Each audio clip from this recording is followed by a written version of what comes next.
మట్టిలో కలిసిపోవాలి.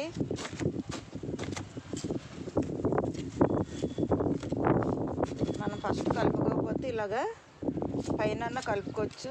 లాస్ట్లో మళ్ళీ వంపేయక్కర్లేదండి, ఇలా కలిపితే కలిసిపోద్ది.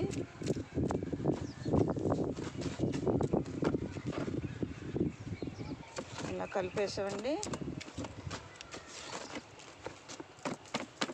ఇప్పుడండి ఇక్కడ వేస్తున్నాను చూడండి, చూసారా మొలకలు వచ్చినాయి.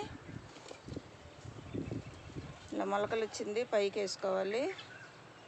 ఇలాగా అడ్డుగా అలా కనిపించాలండి. కొంచెం దూరం దూరం వేసుకుంటే మనకి అలా కనిపించాలండి. మొలక బాగా లోనకి వేసుకున్నా మనకి